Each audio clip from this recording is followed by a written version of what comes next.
Okay, હવે last લેક્ચરમાં આપણે 5 અને 6 બંને કર્યા. 7મો દાખલો આજે લઈ રહ્યા છે.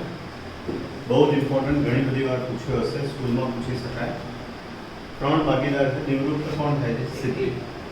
મેં કીધું છે પહેલેથી, પુનઃમૂલ્યાંકન હોય, પુનર્ગઠન, પ્રવેશ હોય કે નિવૃત્તિ હોય, નફા સુધી બધું એઝ ઇટ ઇઝ રહેશે, પછી બધા આવશે. એટલે એ નિયમ પ્રમાણે મિલકત લેના બાજુ લંબગોળ. બોલો શું છે? જમીન મકાન કેટલા? 1:20 હવાલો ના ભાઈ, જવા દો ભાઈ, ટાઈમ ના બગાડો. પછી કેટલા હવાલો કરો? યંત્રો મશીન કે અલગ વર્ડ વાપર્યો નથી. યંત્રમાં નથી ને હવાલો, તો બહાર લખી દો 70,000. રોકાણમાં તો હવાલો છે જ, જોઈ લો, મેં જોયું હમણાં. હું રોકાણનું કેલ્ક્યુલેશન અહીંયા બતાવું છું. રોકાણો કેટલા છે? 60,000. અને એનું ફંડ છે, જુઓ તો, રોકાણ વધઘટ ફંડ કેટલું? 15,000. હવાલો વાંચો. રોકાણોની બજાર કિંમત 40,000 છે. 40,000. એક મિનિટ હો. એની બજાર કિંમત 40,000 છે, તો ઘટાડો કેટલો થયો? 20,000. ક્લિયર? જુઓ તો, આગળ વાંચો. સિદ્ધિ લઈ જાય છે 20, એટલે 40,000 ની કિંમત. કોણ લઈ જાય છે? સિદ્ધિ. બરાબર, સમજો. રોકાણો 60,000 ના, વધઘટ ફંડ ક્યારે ઉપયોગમાં થાય? જ્યારે રોકાણોની કિંમત ઘટે ત્યારે. હવે વધઘટ ફંડ 15,000 છે. હવે 60,000 ના રોકાણોની બજાર કિંમત કેટલી છે? 40,000. ઘટાડો કેટલો થયો? 20,000. પણ આપણી પાસે આ ફંડ કેટલું છે? 15,000 જ છે. તો બીજો જે ઘટાડો રહ્યો એ ક્યાંથી લેવું પડે? નુકસાન કહેવાય. કેટલું નુકસાન કહેવાય? 5,000. સિમ્પલ વસ્તુ છે, તો બે રીતે સમજાવું છું. ધારો કે ફંડ તમારી પાસે 25,000 હોત, તો 20,000 લઈ લે, તેમાંથી ઘટાડો કેટલો થયો? 20,000. હવે ફંડ 25,000 હોત તો 20,000 લઈ લે, અને બાકીનું 5,000 શું કરત? વેચી દે. અહીંયા તો આ જ ખૂટે છે, એટલે બાકીનું 5,000 શું કહેવાય? પાંચમી છઠ્ઠી વાળા પોઈન્ટ આવ્યો છે, ધ્યાન રાખજો. હવે હું એને અહીંયા પોસ્ટિંગ કરું છું, ખતમની. પહેલા તો નુકસાન કેટલું થયું? 5,000. અહીંયા લખું છું, રોકાણો ખાતે, બરાબર, સિદ્ધિ લઈ જાય છે, લેનારને ઉધારો. એટલે સિદ્ધિ ખાતે શું કરીશું? ઉધાર. રોકાણો ખાતે કેટલા છે? 40,000.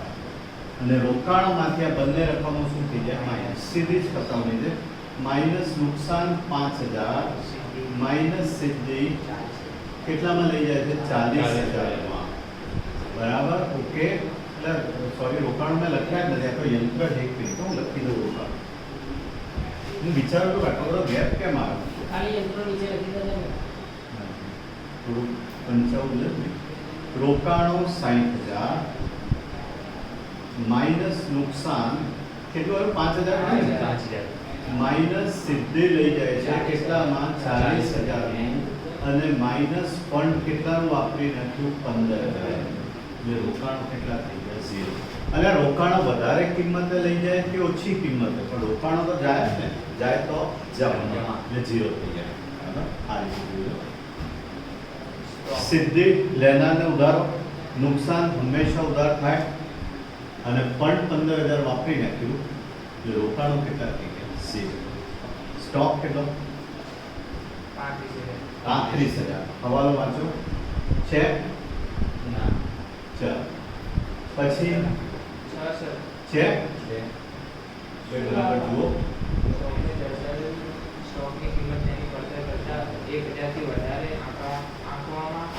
કોણ કહે છે? શું થાય? સ્ટોકની ચોપડે દર્શાવેલી કિંમત 1,000 વધારે આપવામાં આવી છે. આંકવાની છે નહીં, 1,000 વધારે આપવામાં આવી છે, એટલે 1,000 શું થઈ જાય? ઘટાડો આવે ને. વધારે આંકવામાં આવી છે એટલે આપણે એટલા શું કરી દેવાના? માઇનસ. માઇનસ ઘટાડો, બાકી રહે 34,000. અને ઘટાડો અહીંયા સ્ટોક રાખવા આવડે છે બધાને? ચલો નેક્સ્ટ દેવાદાર કેટલા 23 હવાલો છે બોલ કેટલી ગાંઠા 3000 અને ગાંઠા અનામત 20,000 ના 5% જુઓ તો મારે જગ્યાને લીધે હું કરું છું આમ જુઓ તો 23 માંથી 3 જાય તો 20,000 અને એના 5% 1,000 મારે અહીંયા જગ્યા ખૂટે નહીં એટલે મેં 20,000 ના લખ્યા ડાયરેક્ટ 20,000 ના 5% કર્યા સાયકોલોજી અહીંયા જે માઈનસ છે બધું નફા નુકસાન સાથે શું થાય ઉધાર કારણ કે બધું નુકસાન કહેવાય જૂની આપીને જુઓ તો ઓકે ઉપાડો દેવાદાર ખાતે ગાલખાત કેટલી પડી 3,000 અને ગાલખાત અનામત નવી આવી 1,000 જૂની કેટલી છે 4,000 એટલે માઈનસમાં આવે જુઓ તો માઈનસમાં આવે એટલે સામે જાય ગાલખાત અનામત સામે દર્શાવ્યા પ્રમાણે 3,000 આ બધું જૂનું થઈ ગયું મલ્ટીપલ ટાઈમ્સ આવે નેક્સ્ટ આ રહ્યું એનું ઘર રોકડ બેંક બંને ભેગા જ કહેવાય બાકી આગળ લાવ્યા કેટલા 36,000 પછી મૂડી દેવા બાજુ ધ્યાન રાખજો છેલ્લો ભાગીદાર નાદાર થાય છે વિજય લક્ષ્મી અને સિદ્ધેશ મૂડી દેવા બાજુ પહેલા મૂડી હશે જો વિજય 85 લક્ષ્મી 85,000 અને અહીંયા બાકી આગળ લાવ્યા 71,000 જોતા રહેજો આંકડા ચેક કરતા રહેજો નેક્સ્ટ કામદાર વર્તન એમાં બી હવાલો હોય છે. કેટલાનું ફંડ છે એનો અહીંયા લખી આપવા પહેલો કેલ્ક્યુલેશન બીજું 15,000 કામદાર વળતર 17,000 દાવો છે 7,000 નો દાવો તો વેચાય કેટલા 40,000 થઈ ગયું જૂનું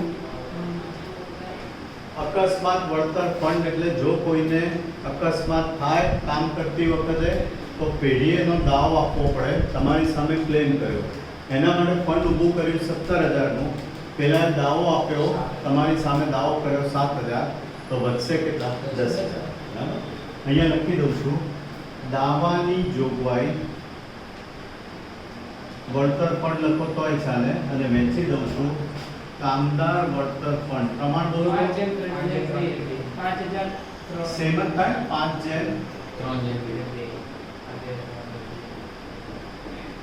જોઈ નેક્સ્ટ કેટલા હવાલો છે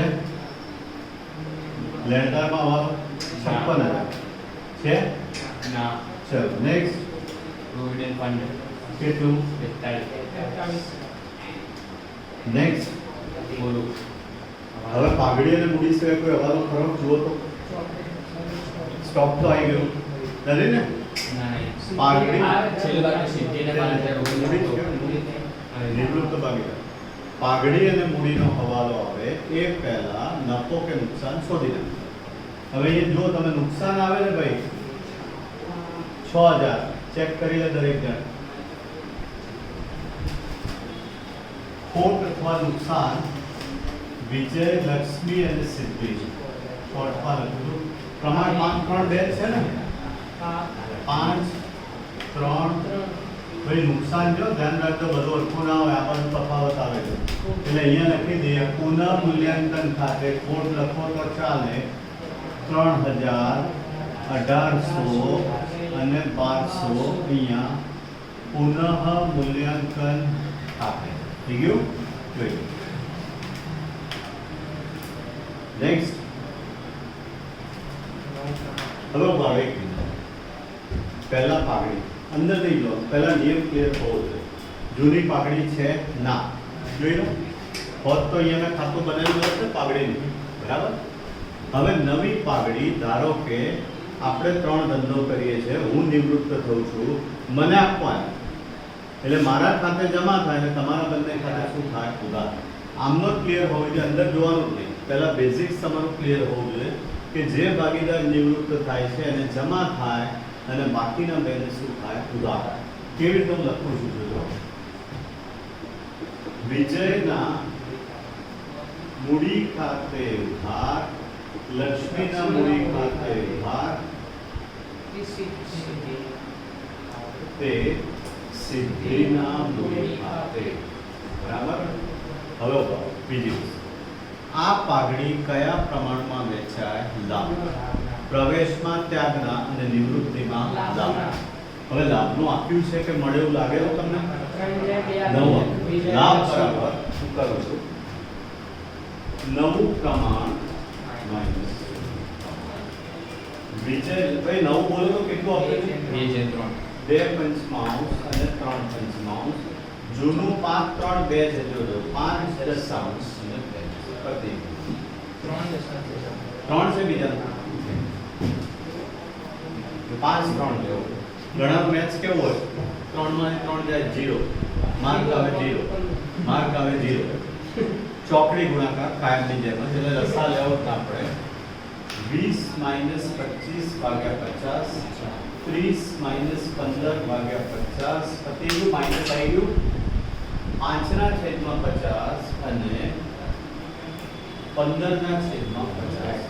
25 ના લાય કારણ એક આવ્યું એટલે કહું એક માઇનસ આવે છે અને એક પ્લસ. પ્રવેશની જેમ જ ધ્યાન રાખજો. બહુ જ બનાવો તો બહુ જ અઘરો પોઈન્ટ છે અને ધ્યાન રાખો તો બહુ સહેલું. માઇનસમાં ઊંધું થાય. માઇનસમાં ઊંધું થાય. કોનું માઇનસ આવ્યું? વિજય. વિજયને તમે ઉધાર કર્યું તો એના બદલે શું ભાજ્યા માગશો? માઇનસમાં ઉધાર પ્રવેશ હોય કે નિવૃત્તિ હોય, માઇનસમાં ઊંધું થાય. એટલે અહીંયા વિજયને ઉધાર કર્યું તો હવે શું થઈ જશે? જમા. તે વિજયના મૂડી ખાતે.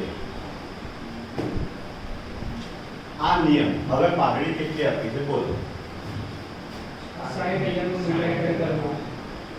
હું ગણી આપું છું 60,000. પહેલા તો મારો ભાગ કેટલો છે? 2 છે ને?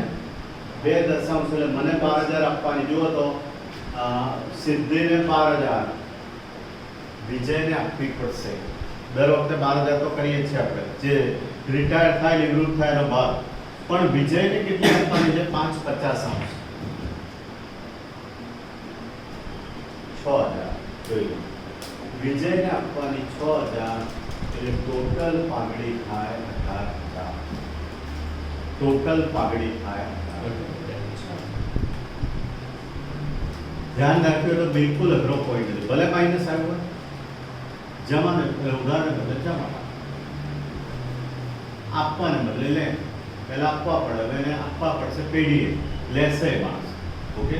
પતાવણી કામમાં નથી આવે એવી ધ્યાન રાખજો. લક્ષ્મીના મૂડી ખાતે ઉધાર તે સિદ્ધિના મૂડી ખાતે 12,000, વિજયના મૂડી ખાતે 6,000. અહીંયા જમા કરી દો. લક્ષ્મીના મૂડી ખાતે એમાં વિજયને કેટલા આપવાના છે? 6,000 અને અહીંયા લક્ષ્મીના મૂડી ખાતે 12,000. જેટલા ઉધાર એટલા જમા. ખતવણીનો નિયમ. નો ડાઉટ ખતવણી થોડી વિચિત્ર કહેવાય.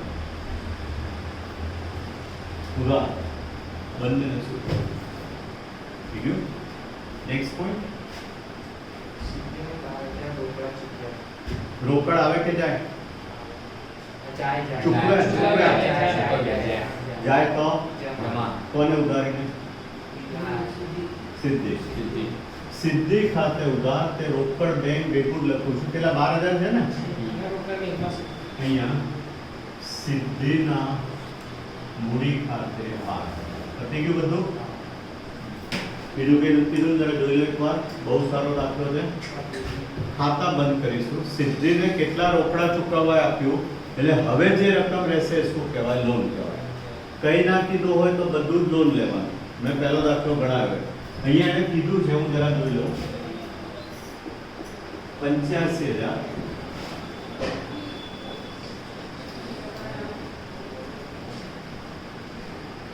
જરા જોઈ લેજો. આને કહેવાય લોન. મને કેમ એવું લાગે છે કે રહી જતું હોય? સિદ્ધિની લોન. બરાબર. હવે મૂડી ખાતા બંધ કર્યું. ટોટલ નથી લખતો. 82 ને 86 5 93,000 અને આ બાજુ 12 ને 6 18 ને 19 44 ને 3 47 200 ચેક કરો તો તફાવત દીધો બાકી આગળ લઈ ગયા. એટલે મૂડી વિજયલક્ષ્મી 93,47,200 અને રોકડ રહી ના જાય. બાકી આગળ લઈ ગયા 24,000. અહીંયા રોકડ સિલર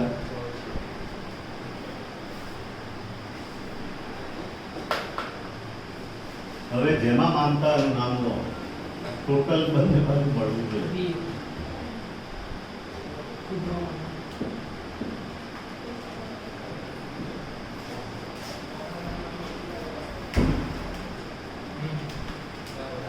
બે લાખ 77,000 ટોટલ 2,77,000 બંને બાજુ થાય. ઓકે ઓફ किया जाए वीडियो.